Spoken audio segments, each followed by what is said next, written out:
ఇరుగు తిట్టి పొరుగు తిట్టి ఇంట్లో వాళ్ళ తిట్టి ఇదిలో వాళ్ళ తిట్టి అయినోళ్ళ తిట్టి కానోళ్ళ తిట్టి ముందోళ్ళ తిట్టి వెనకోళ్ళ తిట్టి అయిందా? అయిపోనాది ఏది తుప్పు తుప్పుని ముమ్మారు ఉమ్మేసి తల్లి.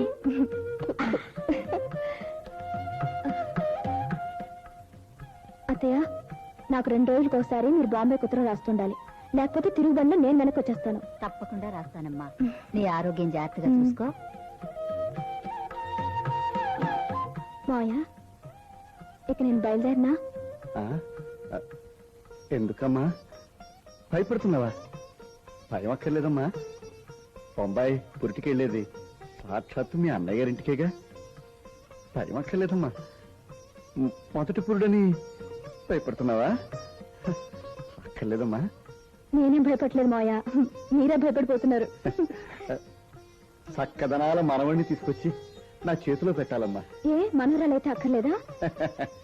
ఆ కడుపు చూస్తే తెలియటం లేదమ్మా. మనవడు నా సైజులో మఠం వేసి కూర్చున్నాడు. చాలండి. కాళీ, నువ్వు అటు ఇటు తిరిగి ఆటలో పడిపోకూడదు, శ్రద్ధగా చదువుకోవాలి. అలాగే వదినా, నా పరీక్షలు సరికి నువ్వు వచ్చేయాలి. నీ ఆశీర్వాదం తీసుకునే పరీక్ష రాస్తాను. అలాగే, తప్పకుండా. ఏ వసంత, నా ప్రసవం కన్నా ముందే నువ్వు శుభవార్త చెప్పాలి. ఏం వార్త వదినా? నువ్వు ఊరుకో, పొత్తిగా ఇంగితం లేదు. అవునక్క, అస్సలు లేదు. వదినా వదినా, అరే, బొట్టు పెట్టుకున్నావేమిటి? కొత్త పెళ్లి కొడుకులాగా గుడికెళ్ళి వస్తున్నావా? ఈ రోజు వెళ్ళాను. ఏమిటి ఈ రోజు విశేషం? నువ్వు పురిటికెళ్తున్నావు కదా.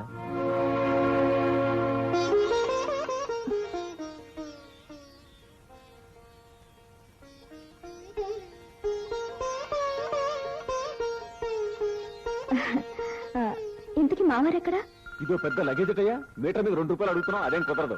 2 రూపాయలే కదా సార్. నేను ఇవ్వనయ్యా, కరెక్ట్ గా మీటర్ ఛార్జే ఇస్తాను. పైన ఒక్క నయ పేసుకోవడం మనం. పోనీ రూపాయలు ఇవ్వండి సార్. అసలు నువ్వు వద్దు, నువ్వు వెళ్ళు, నేను మరో ఆటో చూసి తెస్తాను. అయ్యో, శుభమాని బయలుదేరుతున్నావు. ఏమిటి నా మాటలు? ఆ 2 రూపాయలు ఇచ్చేకూడదటండి. నువ్వు అలా చెప్తూ ఉండు, వాడు అలా అడుగుతూనే ఉంటాడు. మధ్యలో చెడేది నేనేగా. నువ్వు ఆటో ఎక్కమ్మా, రాగల సామాన్ లోపల పెట్టు. ఒరే ప్రకాష్, అన్నిటికీ ఇలా లెక్కలు చూసుకోకూడదురా. భార్యను పురిటికి పంపిస్తూ ఉంటే ఆటో నా తీసుకొచ్చావు, హాయిగా టాక్సీ తీసుకురావచ్చు కదరా.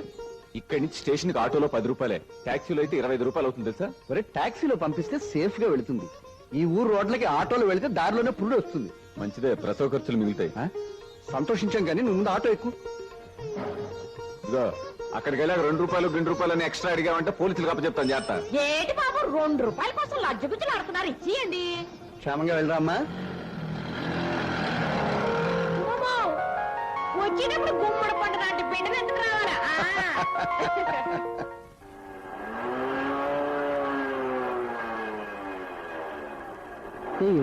Thank you.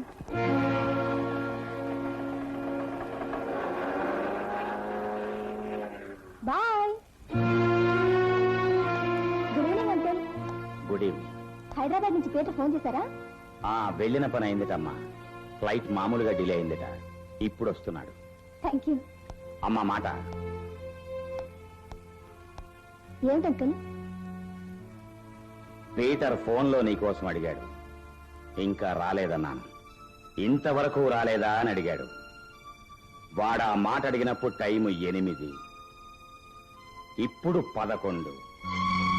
ఆఫీస్ 5 గంటలకే అయిపోతుంది కదమ్మా, ఇంత ఆలస్యం అయిందే. మా కొలీగ్ ఇంట్లో పార్టీకి వెళ్ళాను. ఈ డ్రెస్ తోనే ఆఫీసుకు వెళ్ళావా? లేదు, చీర కట్టుకునే వెళ్ళాను. ఈ డ్రెస్ నేను ఆఫీస్కి వెళ్ళేటప్పుడే నాతో తీసుకెళ్లాను. అంటే ఆఫీసుకి వెడుతున్నప్పుడే నీకు ఈ పార్టీ విషయం తెలుసన్నమాట.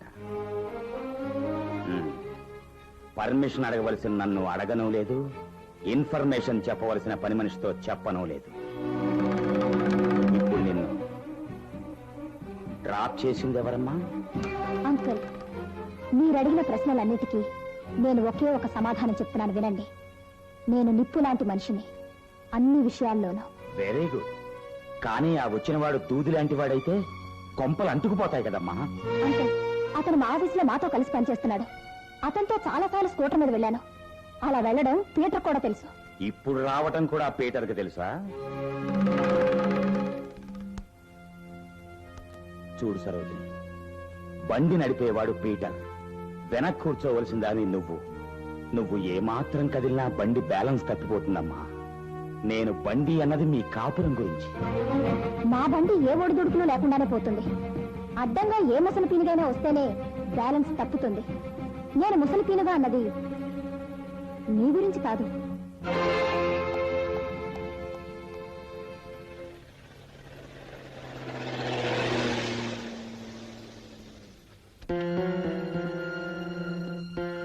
Daddy daddy Hyderabad trip tremendous success.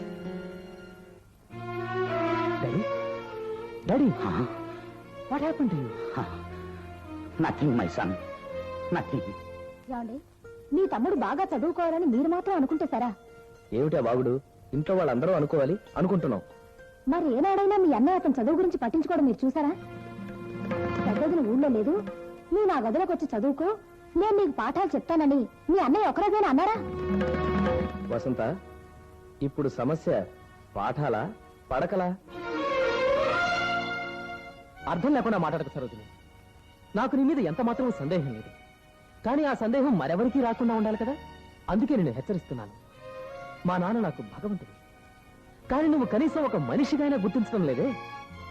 నువ్వు డిన్నర్కి వెళ్ళొచ్చావు, అది తప్పు కాదు, కానీ మా నాన్నతో చెప్పకుండా వెళ్ళావే, అది తప్పు.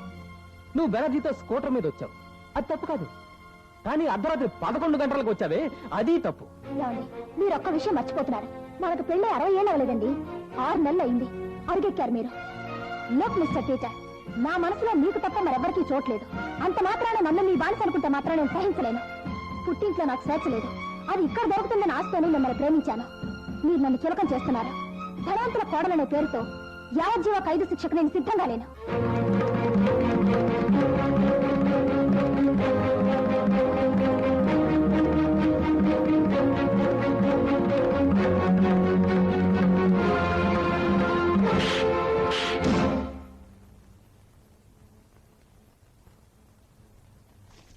ఏమిటి నువ్వనేది? అవునండి, ఇల్లంతా వెతికాను, ఎక్కడా కనబడలేదు.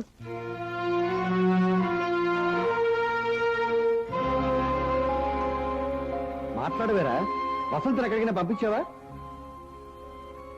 ఇద్దరు పోట్లాడుకున్నారా? జవాబు చెప్పవేరా? పొద్దుటి నుంచి వసంత కనిపిస్తడం లేదు సార్. రాఘవ, నోరు ఇప్పుతావా లేదా?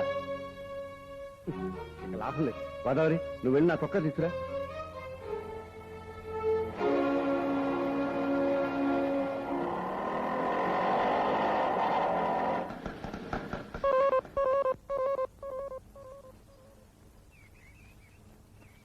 ఇదేమిటండి సరోజన వస్తుంది? కర్ర పోయి కత్తి వచ్చే డామ్ డామ్ డామ్. అదేమిటే చెప్పా చేయకుండా హఠాత్తుగా వచ్చావు? ఏకంగా వచ్చేసాను. ఏమిటి ఆ వాగుడు? వాడి వ్యవహారం నాకే నచ్చలేదమ్మా. ఎవడమ్మా ఆ వాడు? మీ ఇంట్లో పనివాడా? కాదు, పీటర్. మర్యాదగా మాట్లాడితే తాళి కట్టిన భర్తను పట్టుకుని వాడు వీడు అంటావా? కాదు గోదావరి, ఉంగరం మార్చిన భర్త. ఉంగరమైనా తాళైనా ఆడదానికి అలంకరించిన తర్వాతనే వాటికి గౌరవం. ఆ ఆడదానికి గౌరవం లేకపోయిన తర్వాత ఇక తాళేంటి ఉంగరం ఏంటి? అన్ని పిచ్చి నమ్మకాలు. వేణీళ్ళు పెట్టమ్మా, తలంటుకుంటాను.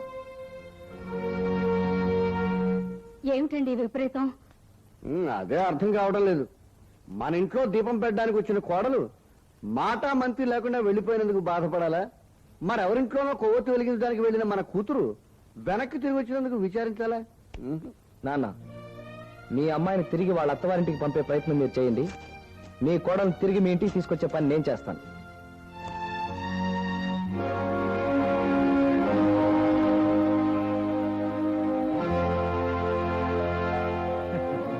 ఏమిటి, వచ్చినప్పటి నుంచి అత్తవారింట్లో ఏం జరిగిందమ్మా అని మా నాన్న అడగట్లేదేమా అని చూస్తున్నావా? అడగనమ్మా.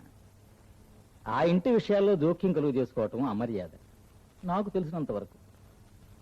మరి నాకేదైనా సమస్య ఎదురైనప్పుడు ఎవరితో చెప్పుకోవాలి? అగ్ని సాక్షిగా నేను ఒక 5 చేతులు పెట్టి అప్పగించానుగా, అతనితో చెప్పు. సమస్య అతనైతే? ఓహో, అప్పుడు తండ్రితోనే చెప్పుకోవాలి. అందుకే వచ్చాను. అన్నన్నా పొరపడ్డావమ్మా. ఇప్పుడు నేను కాదమ్మా నీ తండ్రిని. ఎప్పుడైతే నీకు పెళ్లి చేశానో అప్పుడే నా పద ఊడిపోయింది. ఇప్పుడు నీ తండ్రి అప్పల నరసయ్య గారు, వెళ్ళి అతనితో చెప్పుకో.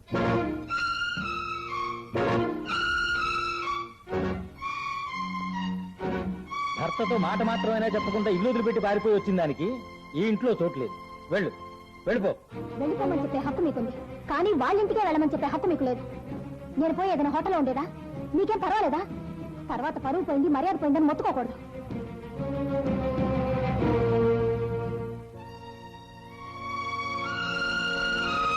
వెళుతున్నావమ్మా? బీచ్కా? ఏదైనా హోటల్కా? హోటల్కి వెళ్ళేంత ధైర్యవంతురాల్ని కాను, బీచ్కి వెళ్ళి దూకేంత పిరికిదాన్ని కాను. నా సమస్యలు నేనే పరిష్కరించుకుంటాను. అంటే ఎక్కడికి మరి? మా ఇంటికి. ఆహా, ఎంత దివ్యంగా ఉందో ఈ మాట. నేను నీకు తోడురానా? అవసరం లేదు, నేను వెళ్ళగలను. ఓహో, ఇది మరీ దివ్యంగా ఉంది.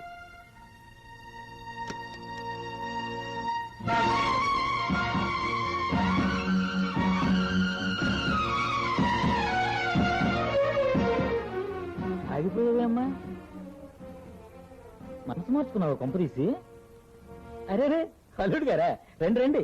మావయ్య, మీ మాటలన్నీ విన్నాను. మంచిదే అల్లుడు గారు, మీకు తెలియనిదేముంది, మీరు డీజిల్ షెడ్ లో పనిచేస్తున్నారు, మీ భాషలోనే చెప్తాను వినండి. ఈ ఇంజిన్ కొంచెం మొండికేసే ఇంజిన్, కాస్త నట్లు బిగించారంటే అదుపులో పెట్టుకోవచ్చు. మావయ్య, మీది బట్టల వ్యాపారం, మీకు మాత్రం తెలియదేముంది, మీ భాషలోనే చెప్తాను వినండి. నేనేదైనా కొట్లో బట్టలు కొంటే తొడగనైనా తొడుగుతాను, లేదా చింపి పీలికలు చేస్తాను, అంతేగాని రిటర్న్ చేయను. అబ్బా, అల్లుడు గారు ఇప్పుడు నన్ను చింపి పీలికలు చేశారు. రా. పారిపోయిన మీ కోడల వెంట మీ అబ్బాయి ఎలా పరిగెత్తుకుంటూ వెళ్ళాడో, అలాగే పీటర్ ఏదో ఒక రోజు నన్ను వెతుక్కుంటూ వస్తాడు. చేసిన తప్పుకు క్షమాపణ కోరుకుంటాడు. అప్పుడు నేను వెళ్తాను. ఈ మొగాళ్ళ సంగతి నాకు బాగా తెలుసు. ఏనా మీరు అసలు మాట్లాడరే? నేనేం మాట్లాడనురా, మన సంసార నౌక మునిగిపోతోంది. కాపాడే ప్రయత్నం చేయొచ్చుగా, ఫలితం ఉంటే కదరా. తప్పించుకోవచ్చుగా. నన్ను ఎలా తప్పించుకోమంటావురా? ఈ నౌక కెప్టెన్ నేనే.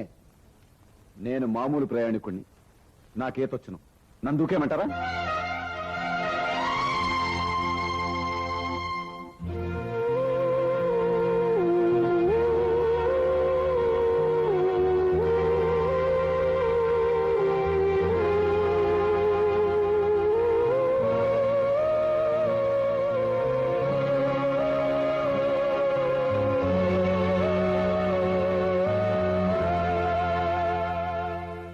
నువ్వు చదువుకున్నావు, తెలివితేటలు ఎక్కువ ఉంటాయనుకున్నాను.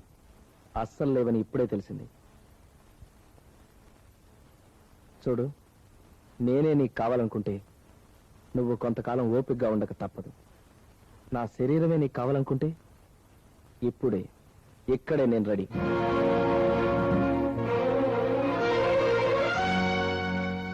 జరిగింది ఏదో జరిగింది. ఇంటికి పద, నేను యూనియన్ ఆఫీస్ దాకా వెళ్ళొస్తాను.